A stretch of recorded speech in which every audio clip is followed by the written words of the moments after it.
Hi hello ನಮಸ್ತೆ, ನಾನು ರಾಜು. ಅಷ್ಟೇ ನೀವು ನೋಡ್ತಿದ್ದೀರಾ centre point Kannada YouTube channel. ಕಳೆದ 2 ದಿನಗಳ ಹಿಂದೆ ಪೆಹಲ್ಗಾಂವ್ನಲ್ಲಿ ಆದಂಥ ಒಂದು ಶೂಟೌಟ್ ಪ್ರಕರಣ ಇದೆಯಲ್ಲ, ಅಂದರೆ ಪಾಕಿಸ್ತಾನ ಪ್ರಚೋದಿತ ಉಗ್ರವಾದಿಗಳು ಭಾರತೀಯ ಪ್ರವಾಸಿಗರ ಮೇಲೆ ಮಾಡಿದಂಥ ಮಾರಣಹೋಮ ಇದೆಯಲ್ಲ, ಅದರಿಂದ ಭಾರತ ಈಗ ಸೇಡಿಗಾಗಿ ಪ್ರತೀಕಾರಕ್ಕಾಗಿ ಮುಹೂರ್ತವನ್ನು ಫಿಕ್ಸ್ ಮಾಡುವ ನಿಟ್ಟಿನಲ್ಲಿ ಮೀಟಿಂಗ್ ಮಾಡ್ತಾನೆ ಇದೆ. ಎಲ್ಲರ ರೇಖಾಚಿತ್ರಗಳನ್ನ ಇಟ್ಕೊಂಡು ಇದೀಗ POK ಮೇಲೆ ಜೊತೆಗೆ ಪಾಕಿಸ್ತಾನದ ಮೇಲೆ ಅಟ್ಯಾಕ್ ಮಾಡಲಿಕ್ಕೆ ಮೋದಿ ನೇತೃತ್ವದ ಕೇಂದ್ರ ಸರ್ಕಾರಕ್ಕೆ ಇಡೀ ಪ್ರಪಂಚ ಸಾಥ್ ಕೊಟ್ಟಿದೆ. ಜೊತೆಗೆ ಭಾರತದಲ್ಲಿನ ವಿರೋಧ ಪಕ್ಷಗಳು ಕೂಡ ಸಾಥ್ ಕೊಟ್ಟಿವೆ. ಆದರೆ ಇದೇ ವಿಷಯವನ್ನು ಇಟ್ಕೊಂಡು ಭಾರತೀಯ MLA ಒಬ್ಬರನ್ನ ಅರೆಸ್ಟ್ ಮಾಡಿದೆ ಪೊಲೀಸ್ ಇಲಾಖೆ. ಅದೇ ಈಗ ಟ್ವಿಸ್ಟ್ ಇರುವಂಥದ್ದು. ನೋಡಿ, ಇಡೀ ಪ್ರಪಂಚ ಭಾರತಕ್ಕೆ ಬೆಂಬಲವಾಗಿ ನಿಂತಿದೆ. ಇಡೀ ಪ್ರಪಂಚ ಭಯೋತ್ಪಾದನೆ ವಿರೋಧವಾಗಿ ಮಾತನಾಡ್ತಾ ಇದೆ. ಅಮೆರಿಕದಂಥ ದೊಡ್ಡಣ್ಣ ಕೂಡ ಭಾರತ ಪರವಾಗಿ ನಿಂತಿದ್ದಾರೆ. ರಷ್ಯಾ ಎನ್ನುವಂಥ ಶ್ರೀಮಂತ ರಾಷ್ಟ್ರ ಕೂಡ ಭಾರತ ಪರವಾಗಿ ನಿಂತಿದೆ. ಇಸ್ರೇಲ್ ಕೂಡ ಭಾರತ ಪರವಾಗಿ ನಿಂತಿದೆ. ಜೊತೆಗೆ ಭಾರತ ವಿರೋಧ ಪಕ್ಷವಾದಂಥ ಕಾಂಗ್ರೆಸ್ ಪಕ್ಷ ಕೂಡ ಮೋದಿ ನೇತೃತ್ವದ ಸರ್ಕಾರ ಏನು ನಿರ್ಧಾರ ತೆಗೆದುಕೊಂಡ್ರೂ ಕೂಡ ನಾವು ಅವರ ಜೊತೆಗೆ ಇರ್ತೇವೆ ಎನ್ನುವಂಥ ಒಂದು ಆತ್ಮವಿಶ್ವಾಸದ ಮಾತು ಕೂಡ ಆಡಿದೆ. ಆದರೆ ಅಸ್ಸಾಂ ಮೂಲದ ಒಬ್ಬ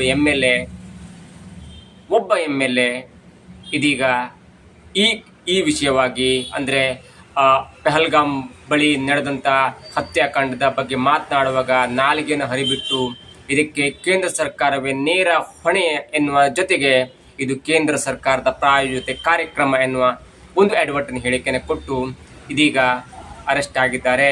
ಇವೆಲ್ಲ ಡೀಟೇಲ್ಸನ್ನು ನೋಡೋಣ.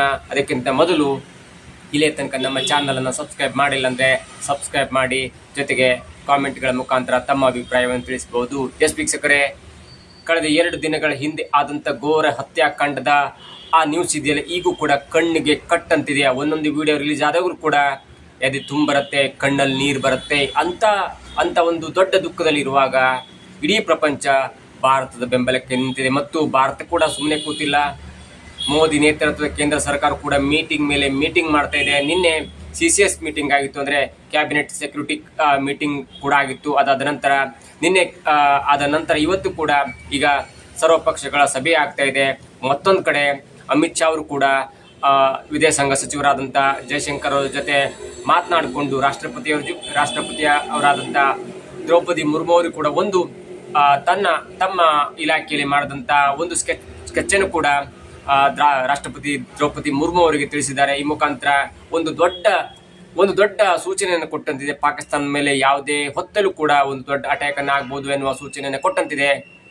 ಅದಾದ ನಂತರ ಭಾರತದಲ್ಲಿ ಯಾವೆಲ್ಲ ಬೆಳವಣಿಗೆ ಆಗ್ತಾ ಇದೆ ಅನ್ನೋದು ಎಲ್ಲರಿಗೂ ಗೊತ್ತಿದೆ. ಭಾರತದಲ್ಲಿ ಶಾಂತಿ ಕಾಪಾಡುವ ನಿಟ್ಟಿನಲ್ಲಿ ಯಾವುದೇ ಕಾರಣಕ್ಕೂ ಕೂಡ ಇಂಥ ಕಠಿಣ ಪರಿಸ್ಥಿತಿಯಲ್ಲಿ ಭಾರತ ಸರ್ಕಾರದ ಜೊತೆಗೆ ನಿಲ್ಲಬೇಕು ಎನ್ನುವ ದೃಷ್ಟಿಯಲ್ಲಿ ಎಲ್ಲ ಪಕ್ಷಗಳು ಕೂಡ ಮೋದಿಯವರಿಗೆ ನೈತಿಕ ಬೆಂಬಲವನ್ನು ಕೊಡ್ತಾ ಇದೆ. ಆದರೆ ಕೆಲವೊಂದು ಕಿಡಿಗೇಡಿಗಳು, ಕೆಲವೊಂದು ಪಾಕ್ ಪ್ರೇಮಿಗಳು ಕೂಡ ಭಾರತದಲ್ಲೂ ಇದ್ದಾರೆ. ಅಂಥದ್ದೇ ಒಂದು ಘಟನೆ ಆಗಿದ್ದು, ಇವತ್ತು ಅಸ್ಸಾಂ ಮೂಲದ ದಿಂಗ್ ಕ್ಷೇತ್ರದ MLA ಆಗಿರುವಂಥ ಅಮಿನುಲ್ ಇಸ್ಲಾಂ ಅವರು ಒಂದು ಸ್ಫೋಟಕ ಹೇಳಿಕೆಯನ್ನು ನೀಡಿದ್ರು. ಅದು ಈಗ ಎಲ್ಲ ಕಡೆ ವೈರಲ್ ಆದ ನಂತರ ಅವರನ್ನು ಶಾಂತಿ ಕಾಪಾಡುವ ನಿಟ್ಟಿನಲ್ಲಿ, ಕೋಮು ಗಲಭೆ ಆಗಬಾರ್ದು ಅನ್ನೋ ನಿಟ್ಟಿನಲ್ಲಿ, ಮತ್ತು ಏನಾದರೂ ಹೆಚ್ಚು ಕಡಿಮೆಯಾಗಿ ಹಿಂದೂಗಳು ಆ MLA ಏನಾದರೂ ಹೆಚ್ಚು ಕಡಿಮೆ ಮಾಡ್ಬೋದು ಎನ್ನುವ ದೃಷ್ಟಿಯಲ್ಲಿ ಮುಂಜಾಗ್ರತಾ ಕ್ರಮವಾಗಿ 5-6 ಸೆಕ್ಷನ್ ಅನ್ನು ಹಾಕಿ, BNS ಕಾಯ್ದೆ ಅಡಿಯಲ್ಲಿ 4-5 ಸೆಕ್ಷನ್ ಅನ್ನು ಹಾಕಿ, ಅಂದರೆ ಶಾಂತಿ ಭಂಗ ತರುವಂಥ ಒಂದು ಕೇಸನ್ನು ಹಾಕಿ ಆ MLA ಅರೆಸ್ಟ್ ಮಾಡಲಾಗಿದೆ.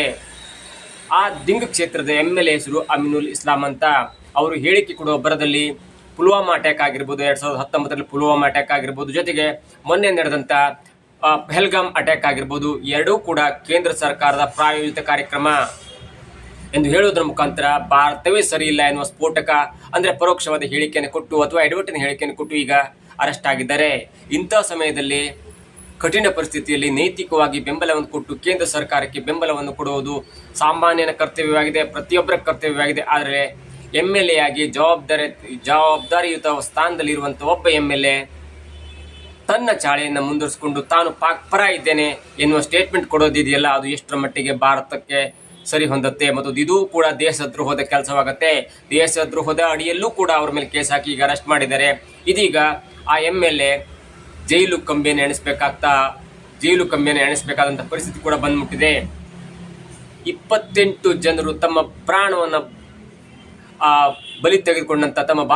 ಪ್ರಾಣವನ್ನು ಬಲಿ ತೆಗೆದುಕೊಂಡಂಥ ಈ ಪೆಹಲ್ಗಾಂ ಸ್ಫೋಟ ಇದೆಯಲ್ಲ, ಪಹಲ್ಗಾಮ್ನ ಒಂದು ಹತ್ಯಾಕಾಂಡ ಇದೆಯಲ್ಲ, ಆ ಹತ್ಯಾಕಾಂಡದಿಂದ 26 ಕುಟುಂಬಗಳು ಅಕ್ಷರಶಃ ನಲುಗಿ ಹೋಗಿವೆ. ಅಂಥ ಪರಿಸ್ಥಿತಿಯಲ್ಲಿ ಅಂಥ ಕುಟುಂಬದ ಜೊತೆ ನಾವು ಇರಬೇಕಾದ್ದು ನಮ್ಮ ಧರ್ಮವಾಗುತ್ತೆ. ಯಾವುದೇ ಜಾತಿ ಆಗಿರ್ಬೋದು, ಯಾವುದೇ ಧರ್ಮವಾಗಿರ್ಬೋದು, ಯಾವುದೇ ಪಂಗಡ ಆಗಿರ್ಬೋದು. ಆದರೆ ಕೇವಲ ಮುಸ್ಲಿಂ ಎನ್ನುವ ಕಾರಣಕ್ಕಾಗಿ ಪಾಕಿಸ್ತಾನವನ್ನು ಸುಖ ಸುಮ್ಮನೆ ಹೊಗಳೋದಿದೆಯಲ್ಲ, ಅದು ಕೂಡ ಮಾನವ ಧರ್ಮಕ್ಕೆ ಹಿಡಿದಂಥ ಒಂದು ಕಪ್ಪು ಚುಕ್ಕಿಯಾಗಿದೆ. ಇಂಥವ್ರನ್ನ ಅದು ಯಾಕೋ ಅಸ್ಸಾಂನಲ್ಲಿ ಗೆಲ್ಲಿಸಿದ್ರು, ಎಂಥವ್ರು ಗೆಲ್ಲಿಸಿದ್ರು ಎನ್ನುವುದು ಈಗ ಅಸ್ಸಾಂನ ದಿಂಗ್ ಕ್ಷೇತ್ರದ ಮೇಲೆ ಎಲ್ಲರ ಕೆಂಗಣಿಗೂ ಗುರಿಯಾಗಿದೆ. ಅವರ ಅಪ್ಪ ಕೂಡ ದೊಡ್ಡ MLA ಆಗಿದ್ರಂತೆ. ಅವರು ಕೂಡ ಒಂದು ಆಲ್ ಇಂಡಿಯಾ ಯುನೈಟೆಡ್ ಫ್ರಂಟ್ ಎಂಬ ಒಂದು ಪಕ್ಷದಲ್ಲಿ ಅಸ್ಸಾಂನಲ್ಲಿ ಗೆದ್ದು ಬರ್ತಾರೆ. ಅಲ್ಲೂ ಕೂಡ ಮುಸ್ಲಿಂ ಬಾಹುಳ್ಯ ಇರುವಂಥ ಕ್ಷೇತ್ರ. ಆ ಮುಸ್ಲಿಂ ಬಾಹುಳ್ಯ ಇರುವಂಥ ಕ್ಷೇತ್ರದಲ್ಲಿ, ದಿಂಗ್ ಕ್ಷೇತ್ರದಲ್ಲಿ ಅಮೀನುಲ್ ಇಸ್ಲಾಂ ಅವರು ಗೆದ್ದು ಬರ್ತಾರೆ. ಅದಾದ ನಂತರ ತಮ್ಮ ನಾಲಿಗೆಯನ್ನು ಹರಿಬಿಟ್ಟು ಮುಸ್ಲಿಂ ಓಟನ್ನು ತಮ್ಮ ಗುಟ್ಟಿಗೆ ಹಾಕಿಕೊಳ್ಳುವ ನಿಟ್ಟಿನಲ್ಲಿ ತಮ್ಮ ನಾಲಿಗೆಯನ್ನು ಹರಿಬಿಟ್ಟು 2019 ಪುಲ್ವಾಮಾ ದಾಳಿ ಆಗಿರ್ಬೋದು, ಮತ್ತೆ ಮೊನ್ನೆ ನಡೆದಂಥ ಪಹಲ್ಗಾಮ್ ಹತ್ಯಾಕಾಂಡ ಆಗಿರ್ಬೋದು, ಇವೆರಡೂ ಕೂಡ ಕೇಂದ್ರ ಸರ್ಕಾರ ಬೇಕಂತಲೇ ಮಾಡಿಸಿದೆ ಎನ್ನುವ ಒಂದು ಸ್ಫೋಟಕ ಹೇಳಿಕೆಯನ್ನು ನೀಡುವುದರ ಮುಖಾಂತರ, ಒಂದು ಕಾಂಟ್ರವರ್ಸಿ ಹೇಳಿಕೆಯನ್ನು ನೀಡುವುದರ ಮುಖಾಂತರ ಭಾರತದಲ್ಲಿ ಅಶಾಂತಿ ತರುವಂಥ ಒಂದು ಸನ್ನಿವೇಶನ ಕ್ರಿಯೇಟ್ ಮಾಡಿದ್ರು. ಇದರಿಂದ ಇದೇನಾದರೂ ದೊಡ್ಡ ಪ್ರಮಾಣದಲ್ಲಿ ವೈರಲ್ ಆಯಿತು, ಇದೇನಾದರೂ ದೊಡ್ಡ ಪ್ರಮಾಣದಲ್ಲಿ ಎಲ್ಲ ಪ್ರಪಂಚದ ಎಲ್ಲ ರಾಷ್ಟ್ರಗಳಿಗೂ ರೀಚ್ ಆಯಿತು ಅಥವಾ ಪಾಕಿಸ್ತಾನಕ್ಕೂ ರೀಚ್ ಆಯ್ತು ಅಂದರೆ, ಪಾಕಿಸ್ತಾನ ಇದನ್ನೇ ಇಟ್ಕೊಂಡು ಭಾರತಕ್ಕೆ ಒಂದು ಮಟ್ಟಿನ ಸೆಟ್ ಬ್ಯಾಕ್ ಮಾಡುವಂಥ ಪರಿಸ್ಥಿತಿ ಇರುತ್ತೆ. ಮತ್ತು ಅಲ್ಲಿನ ಪ್ರಧಾನಮಂತ್ರಿ ಆಗಿರ್ಬೋದು, ಸೇನಾ ಮುಖ್ಯಸ್ಥರಾಗಿರ್ಬೋದು, ವಿದೇಶಾಂಗ ಖಾತೆ ಇಲಾಖೆಯ ಅಧಿಕಾರಿಗಳಾಗಿರ್ಬೋದು, ಇವರೆಲ್ಲರೂ ಕೂಡ ಈ ವಿಡಿಯೋನ ಟ್ಯಾಗ್ ಮಾಡಿ ಭಾರತದ ಮೇಲೆ ಗೂಬಿ ಕೂರಿಸಿ ತಮ್ಮವರೇ ತಮ್ಮ ಮೇಲೆ ಅಟ್ಯಾಕ್ ಮಾಡಿಸ್ಕೊಂಡು ಪಾಕಿಸ್ತಾನದ ಮೇಲೆ ಹೇರ್ತಾ ಇದ್ದಾರೆ ಎನ್ನುವ ಒಂದು ಸ್ಟೇಟ್ಮೆಂಟ್ ಕೊಡುವಂಥ ಸಾಧ್ಯತೆ ಇರುತ್ತೆ. ಇವೆಲ್ಲವೂ ಕೂಡ ಭಾರತದ ಒಳಗೆ ಅಶಾಂತಿಯನ್ನು ಉಂಟು ಮಾಡುವ ಸನ್ನಿವೇಶ ಆಗಿರೋದ್ರಿಂದ ಮುನ್ನೆಚ್ಚರಿಕಾ ಕ್ರಮವಾಗಿ ಸುಮೋಟೋ ದಾಖಲಿಸಿಕೊಂಡು ದಿಂಗ್ ಕ್ಷೇತ್ರದ MLA ಆಗಿರುವಂಥ ಅಮೀನುಲ್ ಇಸ್ಲಾಂ ಅವರನ್ನ ಇದೀಗ ಅಸ್ಸಾಂ ಪೊಲೀಸರು ವಶಕ್ಕೆ ತೆಗೆದುಕೊಂಡು ಅರೆಸ್ಟ್ ಮಾಡಿದ್ದಾರೆ. ಇಂಥ ಕೆಟ್ಟ ಮನಸ್ಥಿತಿಯವರು ಎಲ್ಲೇ ತನಕ ಭಾರತದಲ್ಲಿ ಇರ್ತಾರಲ್ಲ, ಅಲ್ಲೇ ತನಕ ಹಿಂದೂ ಮತ್ತು ಮುಸ್ಲಿಮರ ನಡುವೆ ಬಿರುಕು ದೊಡ್ಡದಾಗ್ತಾನೆ ಇರುತ್ತೆ. ಅನೇಕ ಹಿಂದೂ ಮುಸ್ಲಿಂ ಬಾಂಧವರು ಅಥವಾ ಹಿಂದೂ ಮುಸ್ಲಿಂ ಗೆಳೆಯರು ಒಂದೇ ರೂಮಟ್ಟೆ ಆಗಿರುತ್ತೆ. ಒಂದು ಕಂಪ್ನಿಯಲ್ಲಿ ಕೆಲಸ ಮಾಡುವಾಗ ಅವರು ಕೂಡ ಒಂದೇ ರೂಮಲ್ಲಿ ನೆಲೆಸಿರ್ತಾರೆ. ಹಿಂದೂ ಹಬ್ಬವನ್ನು ಮುಸ್ಲಿಂ ಆಚರಿಸ್ತಾರೆ, ಮುಸ್ಲಿಂ ಹಬ್ಬವನ್ನು ಹಿಂದೂ ಆಚರಿಸ್ತಾರೆ. ಹೀಗಿರುವಾಗ ಇಂಥ ಕಿಡಿಗೇಡಿಗಳು ಮಾಡುವಂಥ ಕೆಟ್ಟ ಕೆಲಸದಿಂದ ಇಡೀ ಮುಸ್ಲಿಂ ಧರ್ಮಕ್ಕೆ ಕೆಟ್ಟ ಹೆಸರು ಬರೋದ್ರಲ್ಲಿ ಯಾವುದೇ ಸಂಶಯವಿಲ್ಲ.